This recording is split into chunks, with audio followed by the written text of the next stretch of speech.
नमस्कार, मी सागर जोशी. TV9 विशेष मध्ये आपलं स्वागत. हजारो वर्षांची वारकरी परंपरा वाद आणि मुजोरीपासून कोसो लांब आहे. मात्र आज ज्या दोन घटना घडल्या त्यांनी नवा वाद उभा राहिलाय. नेमकं काय घडलंय पाहूयात एक रिपोर्ट.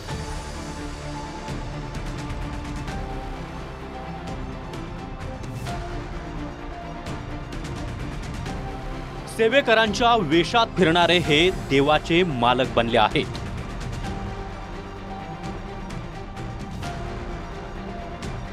कुणी पोलीस आणि माध्यमांवर दमदाटी करताय,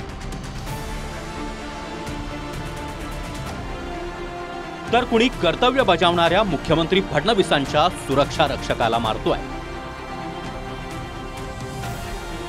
हे दोघही कुणी ऐरेगैरे नाहीत. एक संत ज्ञानेश्वर महाराज संस्थानचे विश्वस्त भावार्थ देखणे आणि दुसरे आळंदी देवस्थानचे विश्वस्त निरंजनाथ योगी.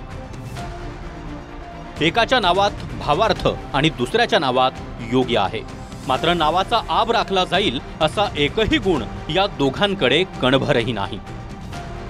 माऊली आणि वारी जणू काही आपल्या घरातील प्रायव्हेट लिमिटेड कंपनी असल्याचा आव या दोघांच्या वर्तणुकीत होता. देहूतील प्रस्थान सोहळ्यावेळी मुख्यमंत्री दर्शनानंतर बाहेर पडत होते. त्याच वेळी ड्युटी आणि प्रोटोकॉल प्रमाणे सुरक्षा रक्षक फडणवीसांसोबत होता.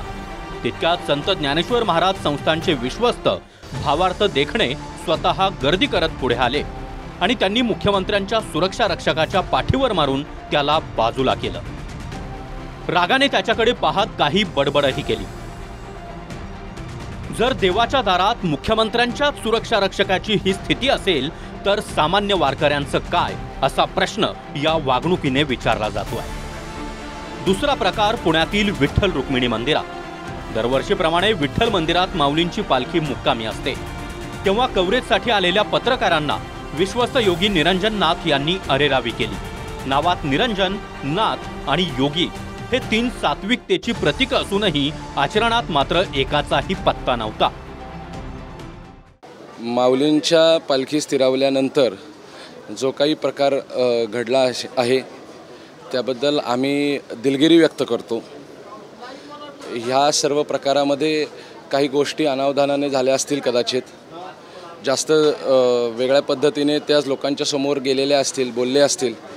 जे काही झालं त्याचे आम्ही दिलगीर आहोत त्या प्रकरणाबद्दल. आणि मी विश्वस्त मंडळाच्या वतीने आणि पालखी सोहळा प्रमुख या नात्याने मी ती दिलगिरी व्यक्त करतो आहे. मी म्हटलं ना, मी मीडियामधल्या सगळ्या वारकऱ्यांची माफी मागतो आणि जे जे वारकरी मीडियाधारक आहेत त्यांची सगळ्यांची माफी मागतो. परंतु वारकऱ्यामध्ये घुसलेले आणि मीडियामध्ये घुसलेले एका वेगळ्या विचारतंत्राच्या लोकांची मी माफी मागत नाही. मी जे वारकऱ्यांच्या मताशी सहमत आहे अशा सगळ्या मीडिया चॅनल्सची माफी मागतो. कपाळावर तामसीपणाची आढी पडणाऱ्यांनी माऊलींच्या नावाचा टिळा लावू नये असं बोललं जातं. मात्र इथं विश्वस्त पदांवरची मंडळीच संतांच्या शिकवणुकीला त्यांच्याच दारात पायदळी तुडवतायत. शेकडो वर्षांची परकीय आक्रमणं देखील महाराष्ट्रातल्या वारकरी संप्रदायांच्या विचारांची एक वीटही हलवू शकले नाही. मात्र ज्या संत परंपरेनं काहींना विश्वस्त पदाच्या खुर्च्या दिल्या त्यांच्याच आचरणामुळे शेकडो वर्षाच्या विचाराला तडे जात आहेत. वारकरी संप्रदायाचा विचार हा परमार्थाबरोबरच स्वचिकित्सा, संयम आणि सेवेचा राहिलाय. म्हणूनच संत ज्ञानेश्वरांनी रचलेल्या मूळ विचाराच्या पायावर तुकारामांनी आपल्या गाथेचा कळस चढवला. अलीकडे आपण त्या कळसाहून देखील मोठे झाल्याचा भ्रम काही खुजा वृत्तींच्या लोकांना होऊ लागलाय. वारीला लाखो लोक देशाच्या कानाकोपऱ्यातून येतात.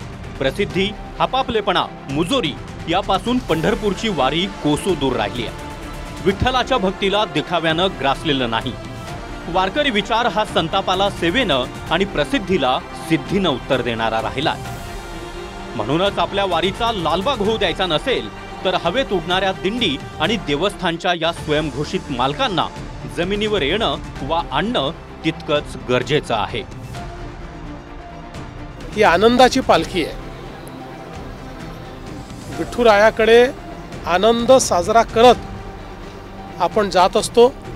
त्यामुळे अशा प्रकारची घटना घडली असेल तर ती भविष्यात घडू नये अशा प्रकारचा प्रयत्न केला पाहिजे. त्याकरता संबंधितांशी आम्ही देखील चर्चा करू. प्रदीप कापसे, TV9 मराठी, पुणे.